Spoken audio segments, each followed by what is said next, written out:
Hello everyone, thank you for being here, and thanks to Incross for having me here. I'm Julian Aubourg, so don't try and pronounce that, it's French. So my name is Julian, that's much simpler. I'm a member of the jQuery core team, so it means that I can pretty much break half of the websites in the world right now, if I commit something in the source code. So I have my own company back in Brussels, where I live.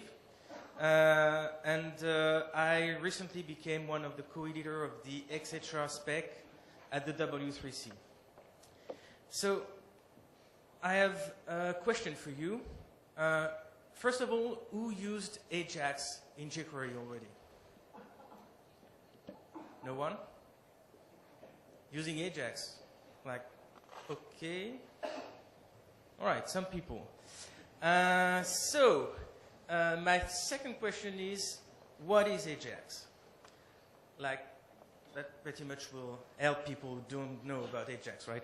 I know that it may be strange that I ask you this question, but this is the question I asked myself when I decided to rewrite the Ajax module in jQuery. So when you ask this question to people, they kind of stumble on the answer. Like, they're like, you know, it's like the XML HTTP request object that we have in the browsers, but then you talk and you realize that when you're doing JSON-P request, you're using a script tag that you're injecting your document, so it's not really an XML HTTP request, right? So that surely isn't the answer to the question. Then people look at the Ajax function in jQuery and they're like, oh, there are lots of options, so surely the answer is in the options. You have success callbacks, error callbacks, you have cache option, you have content type, but it's really, yeah, like fragmented. You don't get a good picture of what Ajax is just by looking at the options. The real thing is to think about how you use Ajax. And most people, when they use jQuery, they don't use Ajax directly. They use the helper methods, like get JSON, because they need to get something, to post something, to get JSON from the server. Okay? And that's pretty much what Ajax is, right? Like, when you read this code, what does it say? I go to path to my data. Sorry about that. I expect the data to be JSON. And then I'm happy because I get my data in the JSON format, right? That's Ajax to you. So let's make it a bit clearer. Like, Ajax is a means to request data over the wire, all right? And you want it in the desired format. So we have specific terms in Ajax, in jQuery internally, to describe all those things.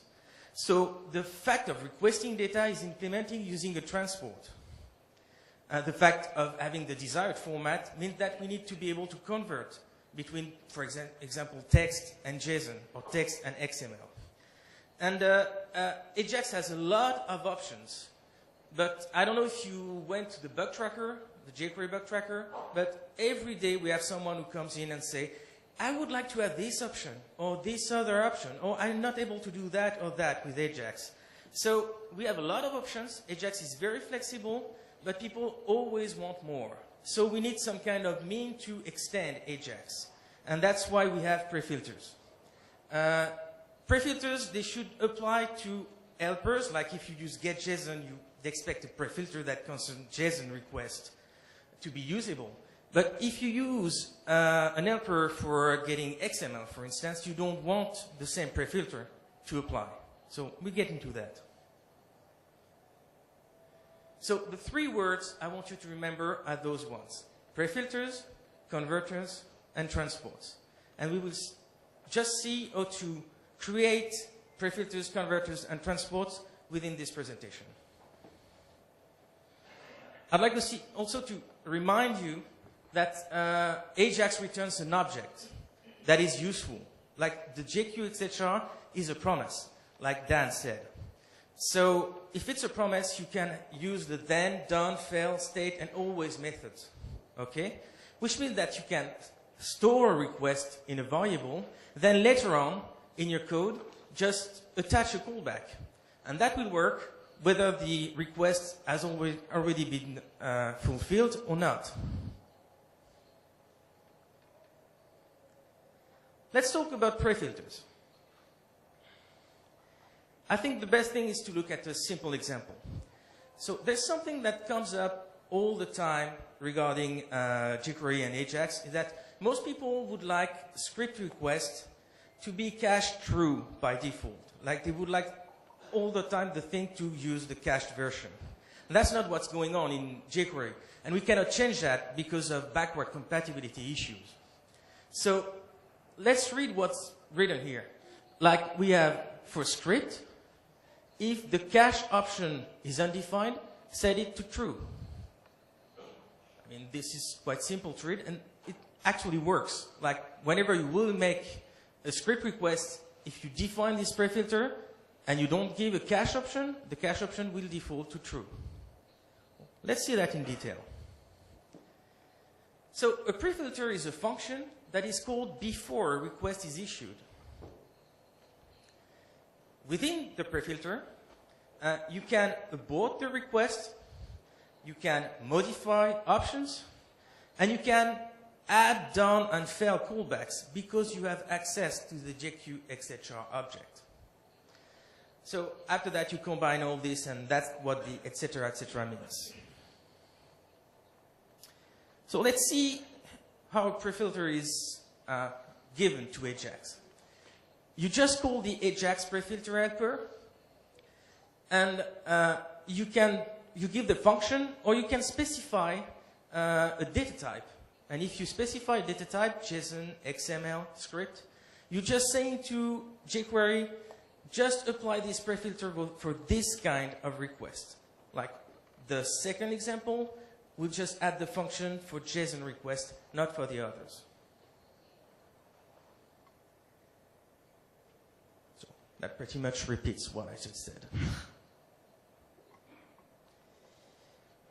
So the function itself is given 3 parameters that whenever Ajax will issue a request, it will call your prefilter and it will give it the options.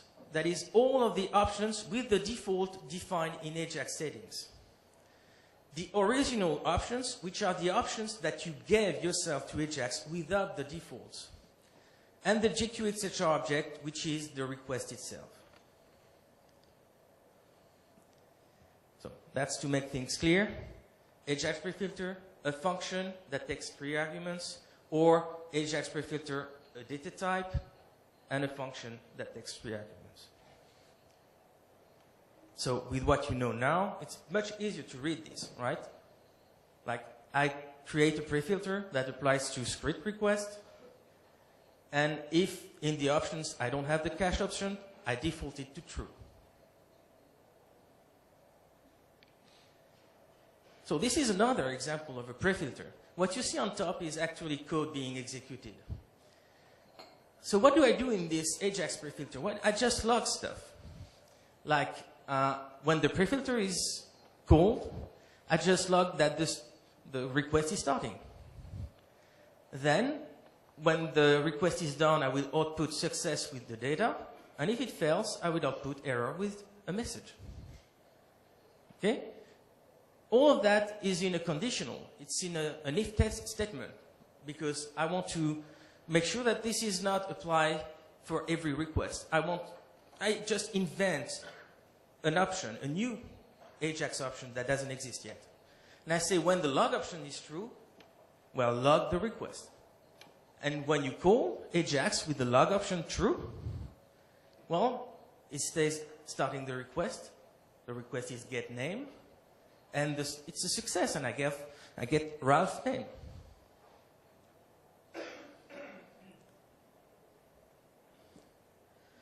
Another thing that people would like to do generally in jQuery is that when some of the services, web services, just return data into the error messages. Like the server errors sends an HTTP code that is an error code, but the data, the text that is returned is a JSON object. and there is useful debugging information into this object. So that's kind of a magical way to pass this message and just change the way Ajax functions. So again, I create a new option with I will call parse error. And what do? Well, I just say that when the jQuery XHR is in error mode, fails, I just will change the status of this promise. And I will reject, and I would just parse, that's the line that is interesting, parse JSON, the response text of the jQuery XHR. That is the body of the response. Okay? And then I call promise on the jQuery XHR, which means I'm just overriding the jQuery XHR with the new promise behavior. So past this point, whenever I had failed callbacks onto the request, those failed callbacks will be called with the data that is parsed. So you have two examples down. One calls the request as usual to get the error. So if you look up the normal one, you have field value, which is the structured data that is returned by the request. But when you try to get the field of the error message, you have nothing, which is logical because it's not parsed, so it's just a string. But if you use the parse error true, then all in a sudden, the error message is the object. And when you get the field of the subject, you get the value.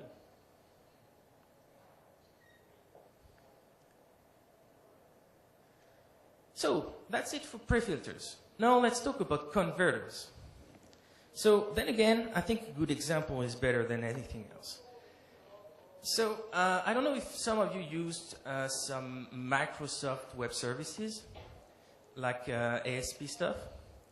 But they have this peculiar special JSON format, and they provide some kind of specific serialization library for you to deal with it.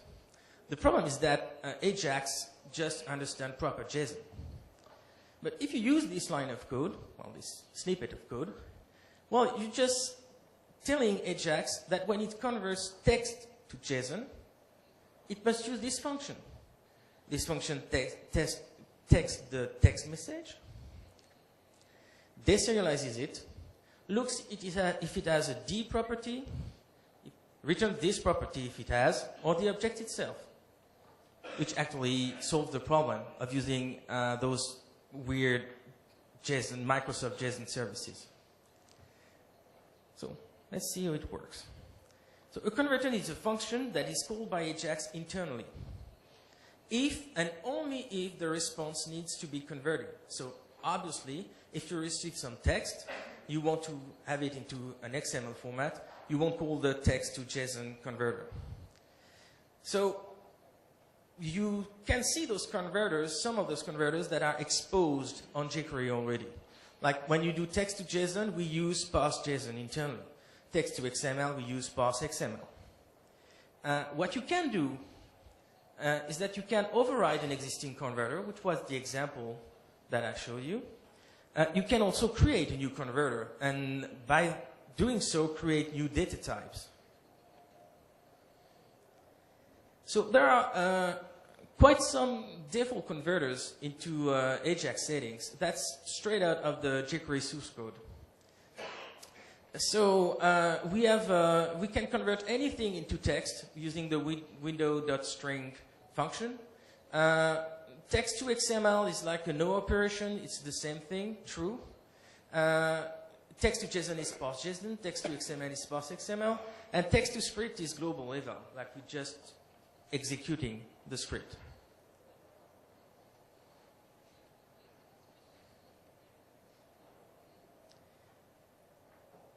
So, how do you install a converter? Well, you have two ways to add your own converter. The first way is to do it globally using Ajax setup. Like into the converters object, you create a new converter from one type to another, and you just add your logic into it and return the new value. Or you could do it locally for each request. Like if you just want to override a converter for a single request, you can do so into your option inline. Pretty straightforward. You can also do data validation using converters, and it's very simple. You just throw an exception. So whenever you don't like the format of the data that is given to you, just throw an exception, and you will get it as the error message of the AJAX request. So in this example, what I do is that I just refuse any kind of JSON data. I just say I do not want JSON data. And when I request some data that is perfectly fine, since it goes through this converter, it will reject it and tell me that the AJAX request is faulty, like it didn't work because it couldn't convert. So what's good about that is that if you use, for instance, the Microsoft serializer and it throws exceptions, you don't have to catch them or try to do something with them. You just let them propagate, and you will get them into your error handler.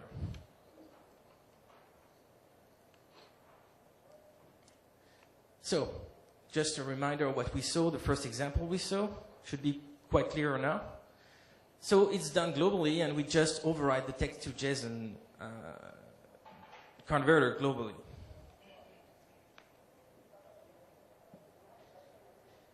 But it's a bit bad the way we did it, actually. Like, we should decouple things a little. There are two problems here.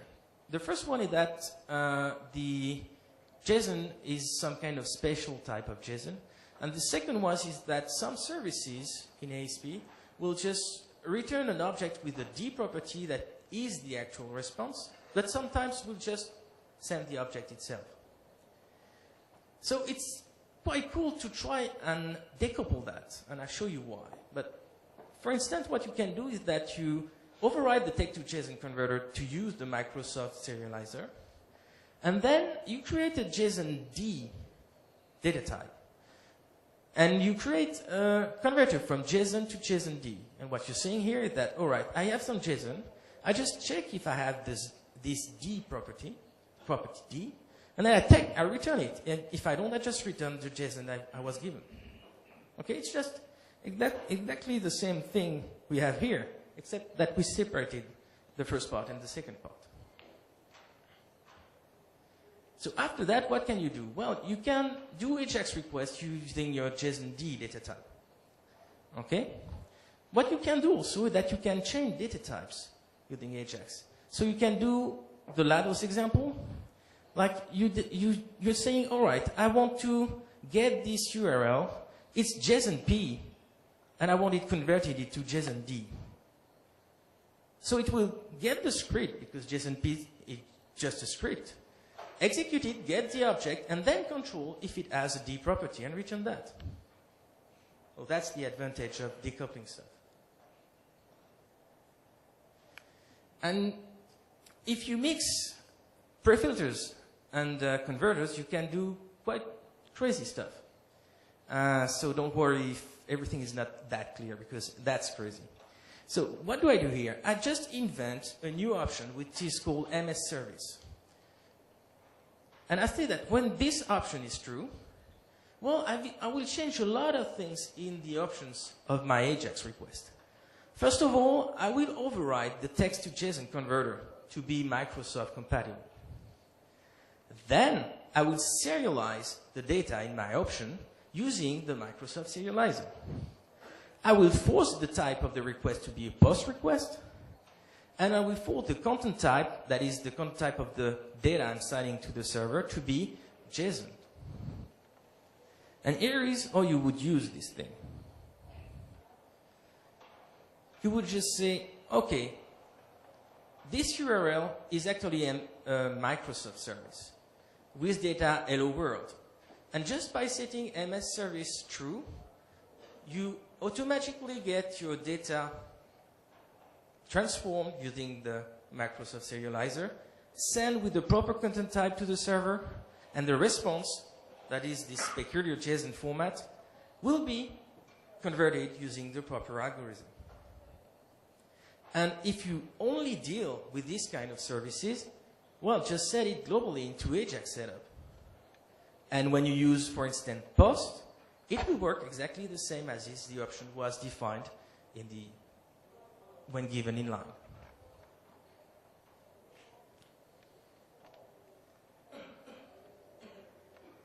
Now we get to the most technical part of the presentation, which are transports. So there's no direct example because it would be too complicated. There's one at the end. I'd like to talk about what a transport is. So every time Ajax issues a request, it actually creates a transport object internally. And that's the object that will actually issue the request. So if you do a request onto the server from the same origin than your site, you will use an XML HTTP request object. And the transport associated with it will use an XHR. But if you do JSONP, or if you get a script from another domain, you will use script type injection, and that's also implemented by another transport. So a transport itself is not that complicated. It just has two methods, one to send and one to abort. Well, let's go into detail with those methods. But the send method is the most complicated. Ajax will create a transport and then call its send method. And it will give the send method two parameters. The first one is the request headers. That is the headers set by the user for this request. Then it will give it a callback. And this callback is supposed to be called by the transport when the request finishes, whether it finishes successfully or whether it fails. So this callback accepts four parameters. The first one is a status code. And the status code is exactly like an HTTP status code, 200, 404, 500. The status text is the status text exactly like in an HTTP request, like success, not found, server error. Then you have responses. That is, when you're doing a request with an XHR and the data you get is XML, onto the XHR object you will get two fields, response text, which is text, a string, and response XML, which is an XML document that is already passed by the implementation. And that's how transport using XHR will communicate this information. It would just give an object back to the down callback using a text and XML field. And then you have response headers. It's the equivalent of the request headers, except it's the response header, the headers given back by the server as a single string. Just like what get all response headers would send you on an XHR. So it's pretty abstract, but there's something very simple coming next. Abort. It's to abort the request. So it's pretty simple. So it's not enough to have this object, right? You have to create one object for each request. So actually, what you will give to Ajax when you define a new transport is a factory. You will get a factory that will create a transport. And the factory will look like this. You will call the Ajax transport helper, which takes the same arguments as the prefilter. And you will say, if I can handle the request, then I return the transport, which has the send and abort methods, as defined as we saw previously. So, just like the prefilter, you can say for which data types these transports apply, and you give the function, which serves as a factory. So it's exactly like a prefilter.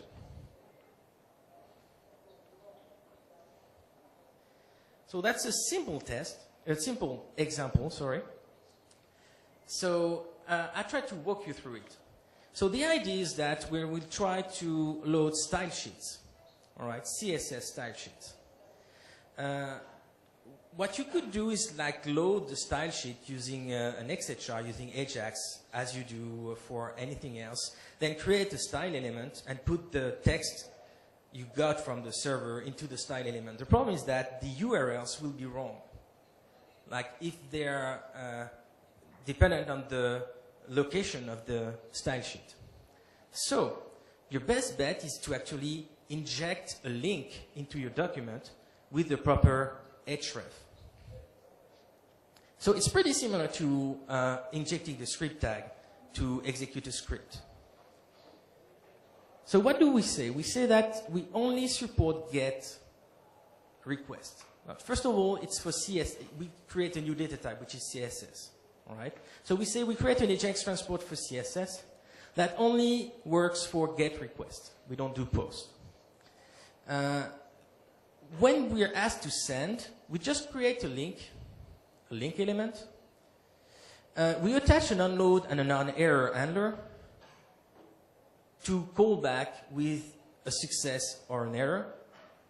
And then we set the href to the request URL. Abort is like a bit tricky. It checks if the link still exists. If it does still exist, it calls the on error with a special parameter to say it's an abort. Just to make sure that the error codes are proper. And this will work in all browsers because not all browsers support onload and on error. But on those browsers that do, this will load a style sheet. Like you would do an ajax data type CSS, and you give the URL of the style sheet, it will load the style sheet properly. So in conclusion,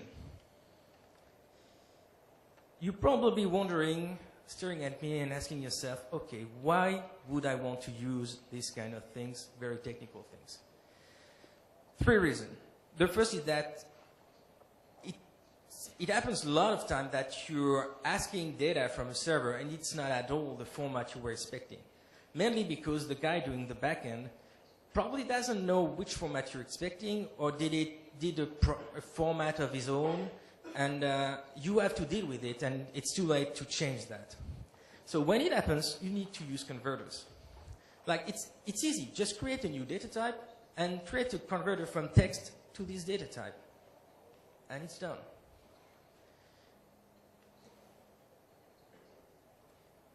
Other situation is you have to do things before the request is issued or after. Like you want to automatically log all your requests for debugging purpose. Easy. Create a prefilter. It's like 10 lines of code.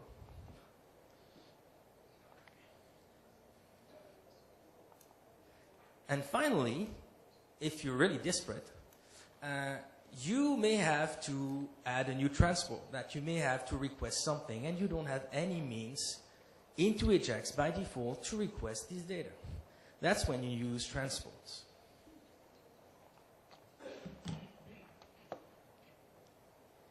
So I'd like to talk about the micro plugins approach. If you do your prefilters, converters, and transports properly, they are completely decoupled, independent, orthogonal from one another. So it's very easy for you to create like 5 different options, one for each of your prefilter, and then combine those things.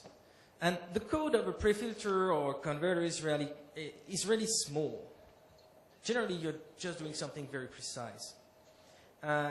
Transport can get technical, you saw that. Like even simple transport, just injecting a DOM node into the document is complex. But you can build yourself a collection of Ajax hooks. Like I did that myself. Like I have a transport using the Microsoft XDR object. The CSS loading stuff, I have that in a transport too, and it works for all IEs and browsers that don't have an unload event. Pretty much the limit is your imagination and your needs.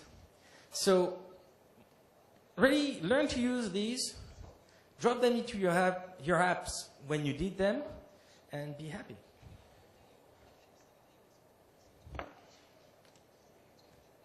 Thank you.